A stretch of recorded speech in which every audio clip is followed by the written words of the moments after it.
Bill Gates جدید computer کا بانی۔ کیا آپ کو معلوم ہے کہ دنیا کا امیر ترین آدمی کون ہے؟ کوئی خاندانی رئیس یا تیل کے کنویں کا مالک، کوئی عرب شیخ؟ جی نہیں، ایسا نہیں ہے۔ دنیا کا امیر ترین آدمی ایک ایسا شخص ہے جس طبقے سے اپنی زندگی کی ابتدا کی، اپنی لیاقت اور قابلیت کے بل بوتے پر آگے بڑھا اور کمپیوٹر کے میدان میں ایسے کارنامے انجام دیے کہ آج اسے دنیا کا امیر ترین آدمی سمجھا جاتا ہے۔ اس کا نام ولیم ہنگری گیٹس سوم ہے، لیکن عرف عام میں اسے بل گیٹس کے نام سے جانا جاتا ہے۔ بل گیٹس 28 اکتوبر 1955 کے روز امریکی ریاست واشنگٹن کے شہر سیاٹل میں پیدا ہوا۔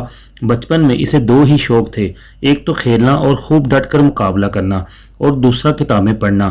لیکن کتابوں کا شوق رکھنے کا مطلب یہ نہیں کہ اسے اسکول کی کتابیں بھی بہت پسند تھیں۔ بل گیٹس کو رسمی پڑھائی میں کچھ زیادہ دلچسپی نہیں تھی، البتہ یہ بات ہے کہ وہ ایک ذہین اور زد و فہم طالب علم تھا۔ بل گیٹس کے والد ایک وکیل تھے اور ان کی خواہش تھی کہ آگے چل کر ان کی طرح ان کا بیٹا بھی وکالت کا پیشہ ہی اختیار کرے۔ لیکن 13 سال کی عمر میں بل کو کمپیوٹر پروگرامنگ میں دلچسپی پیدا ہو گئی۔ یہ وہ وقت تھا جب ایک کمپیوٹر آدھے کمرے میں بھی مشکل سے سماتا تھا۔ آج کے بچے جنہوں نے گود میں رکھے جانے والے کمپیوٹر دیکھے ہیں، ان کے لیے ایسے جناتی سائز کے کمپیوٹرز کا تصور بھی محال ہوگا۔ بہرحال ایسے ہی ایک کمپیوٹر پر بل گیٹس نے پروگرامنگ کی مشق شروع کی اور رفتہ رفتہ اس میں کمال حاصل کر لیا۔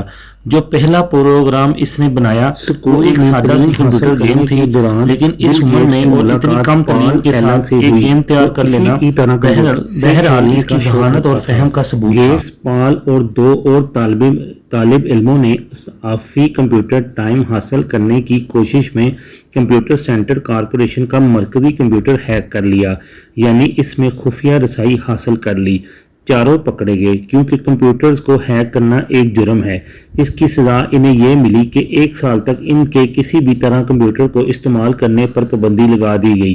سزا بھگت لینے کے بعد انہوں نے کارپوریشن کو پیشکش کی کہ اگر انہیں موقع دیا جائے تو وہ مرکزی کمپیوٹر کی سیکیورٹی میں پائی جانے والی خامیاں دور کر سکتے ہیں۔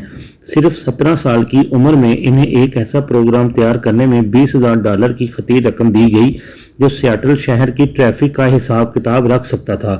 جب کالج میں داخلے کا وقت آیا تو داخلے کے امتحان میں گیٹس نے 1600 میں سے 1590 نمبر حاصل کیے۔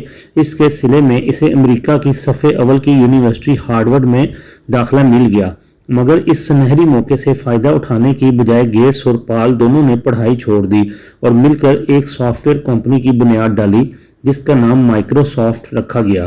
تعلیم کے 2 بگوڑوں کی شروع کی ہوئی اس کمپنی کا نام آج دنیا کا بچہ بچہ جانتا ہے۔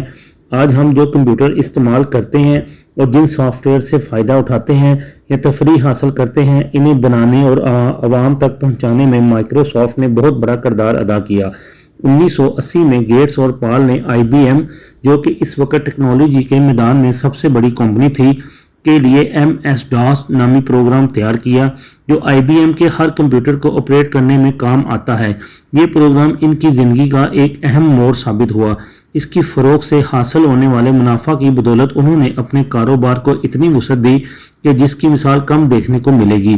1978 میں مائکروسافٹ میں صرف 25 لوگ کام کرتے تھے، لیکن آج اس کے ملازمین کی تعداد 90,000 سے زائد ہے۔ مائکروسافٹ نے اور بھی کئی پروگرام اور ٹیکنالوجی کے آلات تیار کیے۔ ورڈ، پاور پوائنٹ، ایکسل اور ونڈوز کے نام سے آج کون واقف نہ ہوگا۔ آج یہ دنیا کی سب سے بڑی کمپنیوں میں سے ایک ہے اور اس کی وسعت اور مقبولیت میں آئے روز اضافہ ہو رہا ہے۔ جیسا کہ پہلے ذکر ہوا، بل گیٹس کا شمار دنیا کے امیر ترین افراد میں ہوتا ہے۔ 2012 میں اس کی دولت کا تخمینہ $61 ارب لگایا گیا تھا۔ یہ اتنی بڑی رقم ہے کہ انسان سوچتا ہے تو حیرت میں پڑ جاتا ہے کہ آخر کوئی اتنے پیسے کیسے کمائے گا، مگر بل گیٹس کی خوب معلوم تھا کہ اسے اپنی دولت سے کیا کام لینا ہے۔ 2006 میں اس نے مائکروسافٹ میں اپنا عمل دخل کم کر دیا اور اس کی بجائے اپنا زیادہ تر وقت عوامی فلاحی کاموں کو دینا شروع کر دیا۔ اس نے اور اس کی بیوی نے مل کر بل اینڈ میلنڈا گیٹس فاؤنڈیشن نامی ایک اور ادارہ قائم کیا جو پوری دنیا شروع میں پولیو، ایڈز، TB اور ملیریا جیسے امراض کے خاتمے کے لیے کام کر رہا ہے۔ اس ادارے کے تحت غریب ممالک میں بچوں کو حفاظتی ٹیکوں اور قطروں کی سہولت فراہم کی جاتی ہے اور امراض کے علاج میں ہونے والی جدید تحقیق کو آگے بڑھانے کا کام کیا جاتا ہے۔ بل گیٹس کے پاس کوئی ڈگری نہیں، لیکن اپنی محنت، لیاقت اور ذہانت کے بل بوتے پر یہ عام اعلیٰ تعلیم یافتہ افراد سے کہیں بلند مقام پر فائز نظر آتا ہے۔ اس کے پاس بے شمار دولت ہے، لیکن وہ اپنی دولت کو عیش کوشی کا ذریعہ بنانے کی بجائے عوام الناس کی بہبود کے لیے استعمال کرتا ہے۔ ایسے افراد جس قدر خراج تحسین پیش کیا جائے کم ہے۔